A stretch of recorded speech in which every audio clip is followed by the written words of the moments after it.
ஷாம் தேசம் பலஸ்தீன் என்று வரக்கூடிய நேரத்தில் 3 முக்கியமான விஷயம் இருக்கிறது.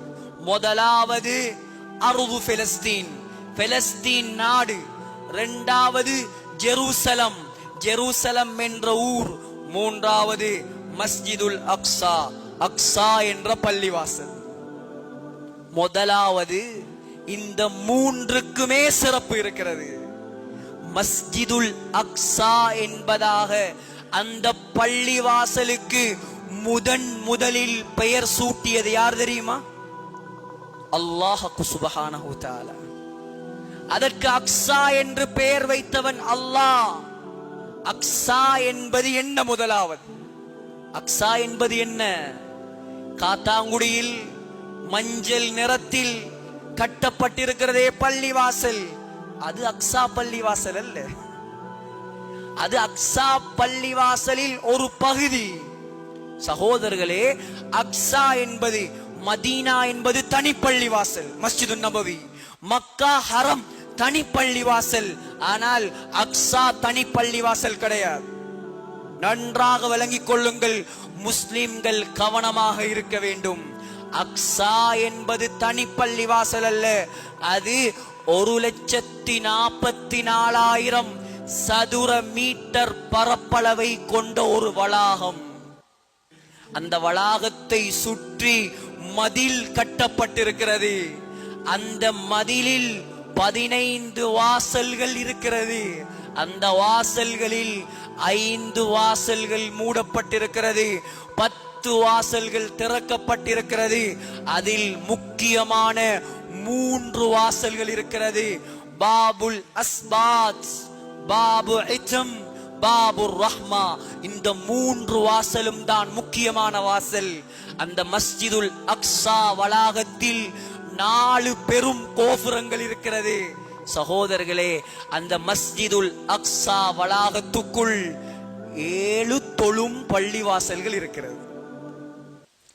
அல் முசல்லல் மர்வானி, முசல்லல் ஜனாயிஸ் இரண்டாவது, முசல்லல் புராக், புராக் என்ற ஒரு பள்ளிவாசல். அந்த பள்ளிவாசலில் தான் நாயகம் ஸல்லல்லாஹு அலைஹி வஸல்லம் மிஅராஜ் போகக்கூடிய நேரத்தில் தன்னுடைய புராக் என்ற வாகனத்தை கட்டி வைத்தார்கள். நாலாவது முசல்லா பாபிர் ரஹ்மா. ஐந்தாவது மஸ்ஜிதுல் அக்ஸா அல் கதீம், பழைய அக்ஸா. ஆறாவது dome of the rock, dome of the rock. அதுதான் காத்தாங்குடியில் கட்டப்பட்டிருக்கும் பள்ளிவாசல். அதற்கு அரபியில் பேர் என்ன தெரியுமா? குப்பத்து சஹ்ரா. சஹ்ரா என்றால் பாறை, குப்பா என்றால் டோம். ஒரு பெரும் பாறையை சுத்தித்தான் அந்த பள்ளிவாசலை மர்வானியர்கள், அதாவது அப்துல் மலிக் பின் மர்வான் என்ற மன்னர் தான் கட்டினார். அது என்ன பாறை தெரியுமா? சாதாரண பாறை அல்ல அது. வரலாறு சொல்கிறது, நபிகள் நாயகம் ஸல்லல்லாஹு அலைஹி வஸல்லம் அந்த பாறையில் இருந்துதான் வானத்துக்கு உயர்த்தப்பட்டார், மிஅராஜ். அந்த பள்ளிவாசலில் ஒரே ஒரு தொழுகை தான் நடத்தப்படும்.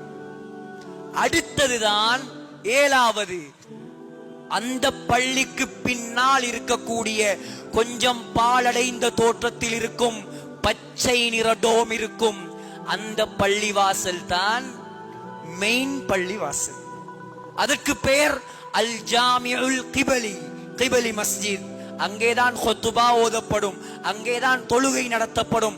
அந்த பள்ளிவாசலுக்கு கீழ் அண்டர் கிரவுண்ட் இருக்கிறது. அதுதான் உண்மையான மஸ்ஜிதுல் அக்ஸா என்பதாக ஒரு சில வரலாற்று ஆசிரியர்களின் கருத்து இருக்கிறது. சகோதரர்களே, இதுதான் மஸ்ஜிதுல் அக்ஸா.